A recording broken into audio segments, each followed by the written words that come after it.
Hey, what up YouTube? LGS here with my top 10 most influential games growing up. This isn't my top 10 favorite games, and there's a lot of games I wish were on this list, but you know, we gotta stick to facts here. These are just the games that had the biggest impact on me and, you know, swayed my decisions on games I decided to play growing up afterwards, and you know, just things of that. So number 10 is going to be Pokemon Red and Blue. This game, this taught me, you know, that when my mom grounds me, she'll ground me from going outside or from my video games. This is the game, I would choose this over going outside and being a normal kid. I mean, I was so gung-ho along with tons of other kids around America at the time. It's just it's an amazing game. It really is, as far as games go. So, you know, no shame in that. I'm sure this had an impact on a lot of kids growing up. Now, number 9 would have to be Bioshock for the 360 when that came out. This game just you know, when we plugged that in, we put that in and started playing the 360 for this first time. This game just showed me that, oh my gosh, shooters are gonna go a lot deeper than this, and just the way that the graphics looked, the graphics in Bioshock were a lot better than what games after Bioshock they were better than games coming out years later. That's what I'm trying to say. You know, and the fact that you could just use magic, it had RPG elements alongside with you know, just being a blatant shooter. It also had a great rich story, and it kind of just really made you go, and you know, you're looking for different audio tapes and just to kind of piece together the puzzle. There's just so many great things about it, and it's probably my top 3 favorite games, and it just really hit home for me. Number 8 is going to be Diablo 2. This game was really big for me because it showed me that if you put in time, and you know, I credit Pokemon with this too. If you put in time with doing your magic find runs, and you know, you could really and get all this stuff, and you trade with players, you could really sort of exploit the game. It's one of the first games I saw people hacking with the open BattleNet section they had to it.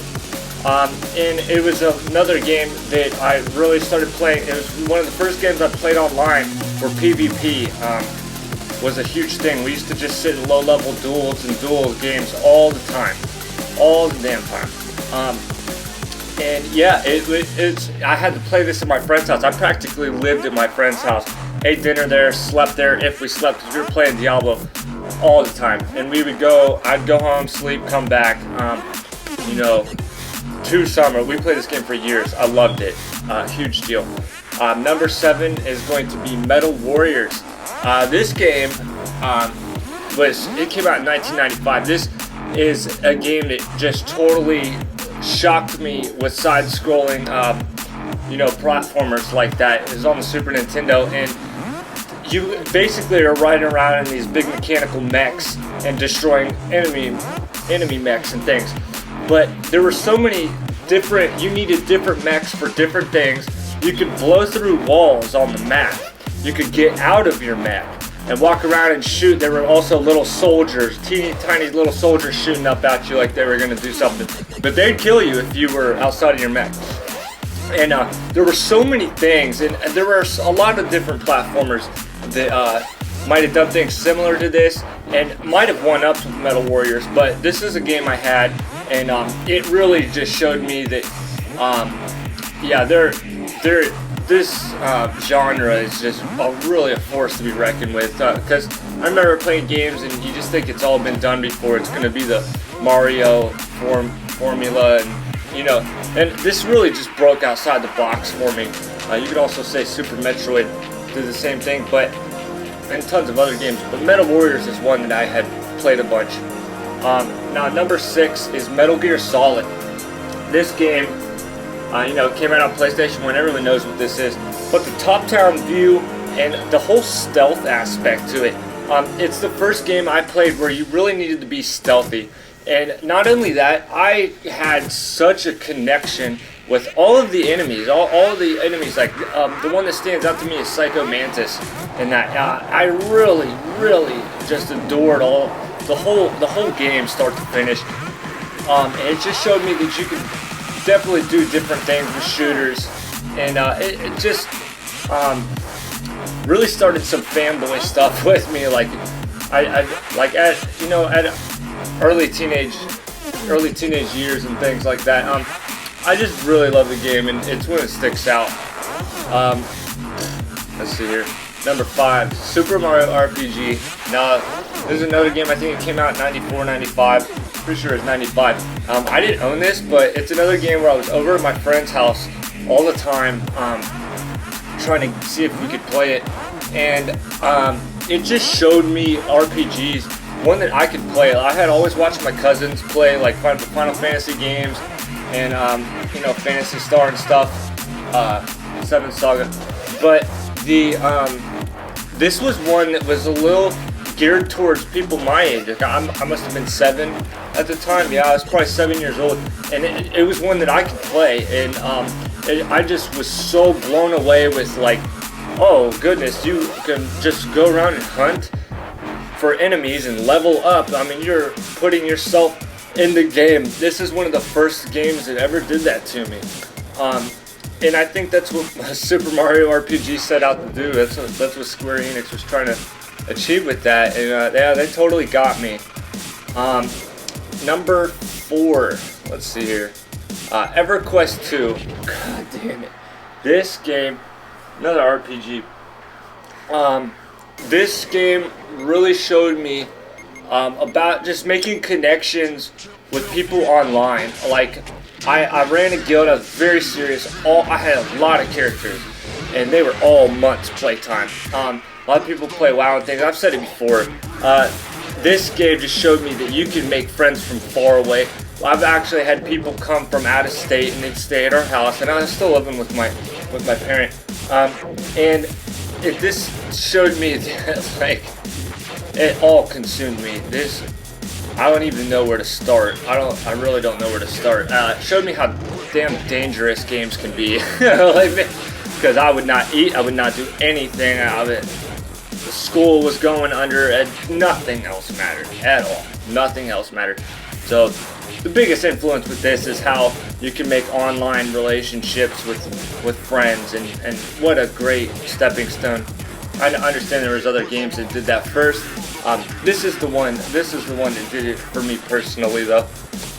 Number 3 is going to have to be Goldeneye 007 for the N64. We are all very familiar with this game.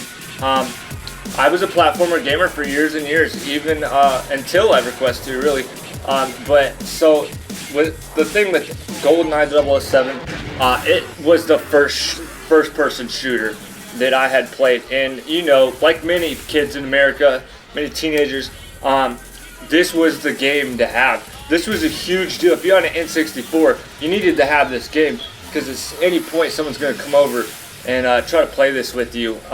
You could get good at it. It's one of the first games I could just totally stomp people in, you know what I mean? And it really is the first shooter I played, and so I have to give it credit for that, because I love shooters. That's probably, and I mean first-person shooters. That's probably my favorite genre. Not a popular, not one a lot of the retro community would probably appreciate.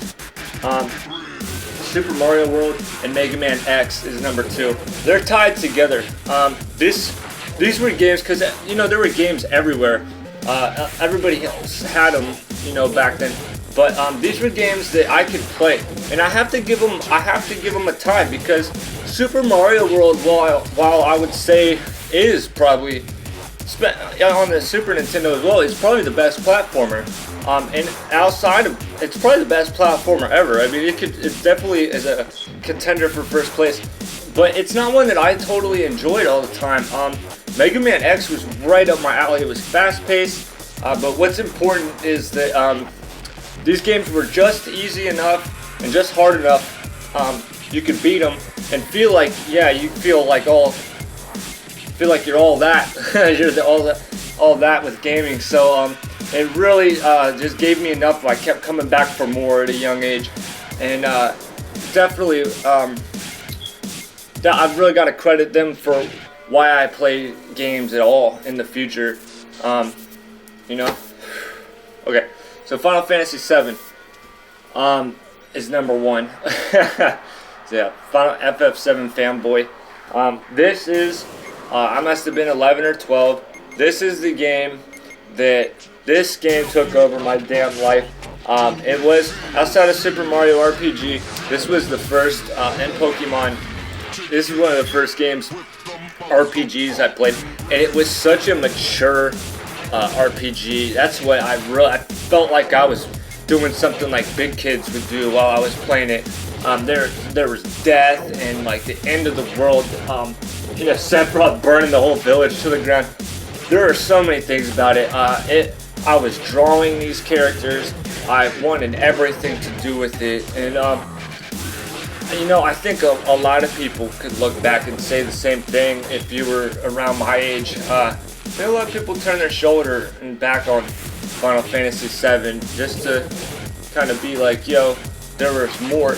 Yeah, indeed there was, but Final Fantasy VII, the graphics, the music, I love Cloud and Sephiroth and Barrett. They're all household names around here.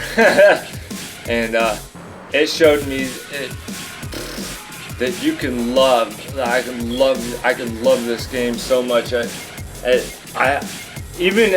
First place favorite game is overrated. Anyways, it's always mine though. Final Fantasy VII will always be my favorite game.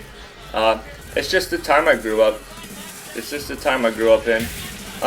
But yeah, let's see. Let's see. This is 2014. Maybe this stuff will change. Maybe some virtual realities and stuff will come out. I don't know how I feel about that. But you know, I just want to do a quick video and a little top 10 video. And I really appreciate everyone watching. Thanks for tuning in. Peace.